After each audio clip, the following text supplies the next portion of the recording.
Hello दोस्तों। AIMIM ने पिछले लोकसभा के अंदर 3 उम्मीदवार मैदान में उतारा था। हैदराबाद से खुद बैरिस्टर सद्दीन ओवैसी साहब मैदान के अंदर उतरे थे। किशनगंज बिहार से अख्तर रहमान साहब मैदान के अंदर उतरे थे। और तीसरा जो उम्मीदवार था, जिसे हम इम्तियाज जलील साहब के नाम से जानते हैं, महाराष्ट्र के औरंगाबाद लोकसभा सीट से, वो खुद उनको जो है मैदान के अंदर उतारा गया था। क्यों बात कर रहे हैं हम, आपको खुद अंदाजा लग जाएगा कि किस कदर एआईएमआईएम के इस उम्मीदवार ने, इस एमपी ने एआईएमआईएम पार्टी को अर्श से फर्श पर पहुंचाने की कोशिश में लगे हुए हैं और जनता के दिलों में राज कर रहे हैं।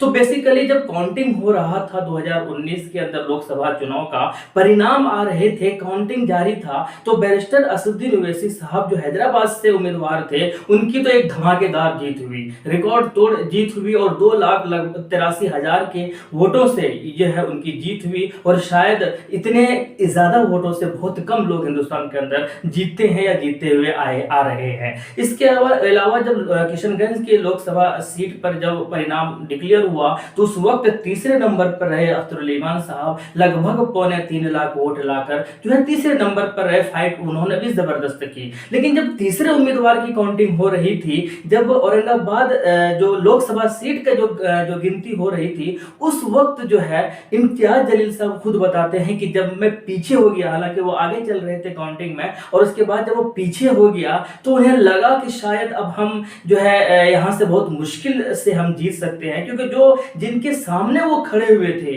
वो शिवसेना की पार्टी थी और वो जीतते हुए आ रहे थे। लगभग 25-30 साल से वो लगातार जीतते हुए आ रहे थे। उनके सामने एमआईएम का ये उम्मीदवार खड़ा था और काउंटिंग के अंदर भी ये पीछे जब हो गए तो ये कहते हैं कि मैंने जानेमाज जो है उसको बिछाया और नफिल की नियत की और अल्लाह से लो लगाना शुरू कर दिया। और उसके बाद मैंने खूब दुआ की, आंसू निकल रहे थे और दुआ कर रहे थे कि अल्लाह मुझे एक बार जो है लोगों की खिदमत का एक जो है जरिया बना दीजिए और मुझे मौका फराहम कर दीजिए। मैं जो है ईमानदारी से लोगों के दिलों में बसना चाहता हूँ, लोगों के लिए जो है काम करना चाहता हूँ, लोगों की जो है खिदमत करना चाहता हूँ। तो ये हुआ यूं कि जो पीछे चल रहे थे इम्तियाज जलील साहब, अल्लाह ने शायद उनकी दुआ सुन लिया गया। और ये शायद उन सब के लिए सबक है जो ये कहते हैं कि बहुत कम वोटर्स है, मुस्लिम वोटर्स है, तो फिर कैसे जीत सकते हैं एमआईएम की कोई भी उम्मीदवार, या मुस्लिम उम्मीदवार कैसे जीत सकते हैं, उनके लिए सबक है।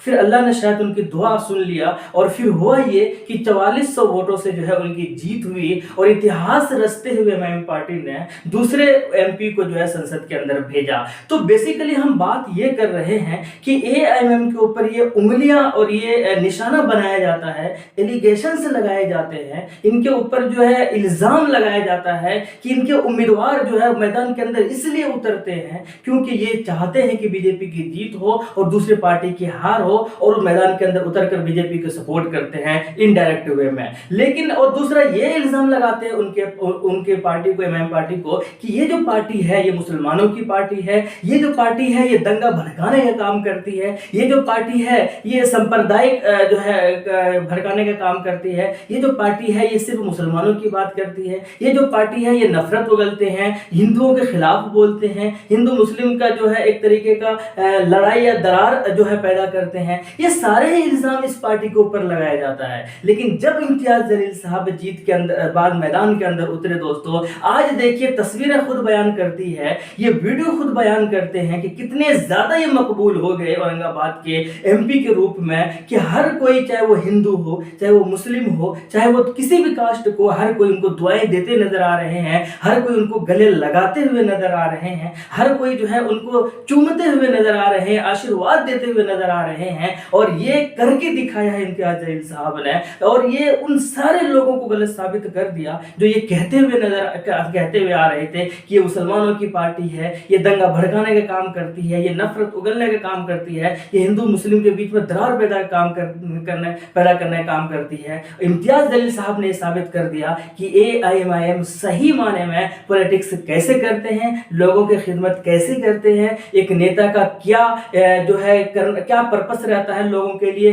किस तरीके से लोगों को काम करना चाहिए, उन्होंने ये साबित कर दिया। और जिस तरीके से आदर्श स्कैम जो चल रहा है अभी औरंगाबाद महाराष्ट्र के अंदर, उसके अंदर जो गरीबों को लेकर साथ आए हैं और गरीबों के लिए जो लड़ाई लड़ रहे हैं, सही माने में सलाम है सर आपको। और आपने ये दिखा दिया कि एमआईएम पार्टी जो है कोई फर्क नहीं पड़ता लोग क्या कहते हैं, ये वो पार्टी है जहां पर जो है मखलूक यानी कि इंसानों की जो खिदमत है उसको करने का काम करती है। यही रीजन है कि रिकॉर्ड तोड़ मतों से है ये जो जीतते हुए आ रहे हैं सद्दुल साहब। वहां पर खुद हिंदू भाई जो है उनके तस्वीर के ऊपर दूध जो है चढ़ाया जाता है, इतने ज्यादा मकबूल हो रहे हैं। ये बात अलग है कि गठबंधन तैयार होता है, कोई इनको अपने पार्टी में शामिल नहीं करना चाहते हैं। रीजन यही है दोस्तों कि इनके पार्टी को जो है कुछ सेकुलर जो पार्टियां हैं वो नहीं चाहती कि इनके पार्टी लोगों में जो मकबूल हो, ये नहीं चाहती है कि इनकी पार्टी जो है स्टेबलाइज हो। इसी वजह से इनको गठबंधन से दरकिनार कर देते हैं। चाहे वो बिहार के अंदर महागठबंधन की बात हो, चाहे वो लोकसभा के लिए जो नया गठबंधन इंडिया नाम का जो गठबंधन तैयार किया गया है उसकी बात हो, हर कोई ये कहकर जो है टाल देते हैं, अलग कर देते हैं। उनको अछूत समझा जाता है कि ये जो है पोलराइजेशन क्रिएट करते हैं, ये जो है कम्युनल पॉलिटिक्स करते हैं, ये कहकर जो उनको दरकिनार कर देते हैं। और जुम्मन मुसलमान जो है वो भी इस चीज को जो है एग्री करते हैं कि सही माने में ऐसा ही करते हैं। इसीलिए जो है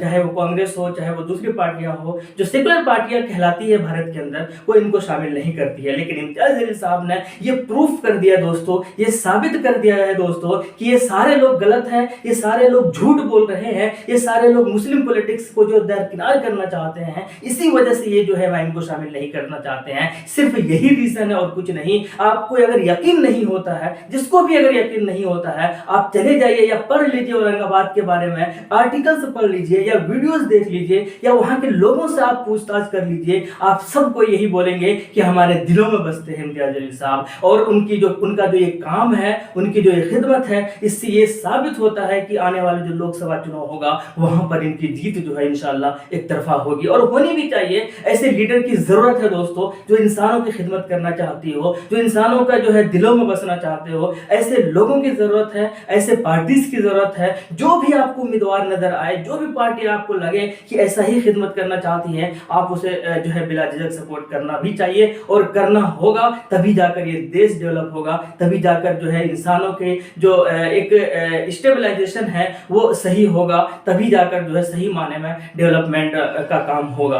आपको क्या कहना है कमेंट सेक्शन में जरूर बताइएगा। और सलाम है एक बार फिर से इम्तियाज जलील साहब की इस मेहनत पर, उनकी खिदमत पर, और जिस तरीके से उनकी मेहनत ने, उनकी खिदमत ने लोगों की नज़र में, खास करके औरंगाबाद के लोगों की नज़र में, खास करके महाराष्ट्र के लोगों की नज़र में जो है ये बता दिया कि एमआईएम पार्टी जो है अछूत नहीं है। एमआईएम पार्टी जो है वो पोलराइजेशन क्रिएट नहीं करती है। एमआईएम पार्टी जो है वो कम्युनल पॉलिटिक्स से नहीं करती है। और यही रीजन है दोस्तों कि जब औरंगाबाद के अंदर जो अभी रामनवमी पे ऊपर मंदिर के अंदर जब कुछ लोग हमला करने की कोशिश कर रहे थे, खुद जाकर वो मंदिर के अंदर बैठे बिना किसी सिक्योरिटी के, खुद वो कम्युनिकेट करते रहे वहां के प्रशासन से, हिले नहीं जब तक वहां पर जो है मामला शांत नहीं हुआ। तो ये समझ सकते, ये दिखाता है कि किस तरीके से ये राजनीति करना जानती है एमआईएम की पार्टी। इसीलिए मैं कहता हूं कि इस पार्टी को मौका देना चाहिए। और यही रीजन है कि दूसरे लोग नहीं चाहते कि पार्टी आगे बढ़े, क्योंकि बिहार के अंदर तोड़ दिया इनकी पार्टी को। 5 एमएलए थे, 4 एमएलए खरीद लिए पैसे देकर,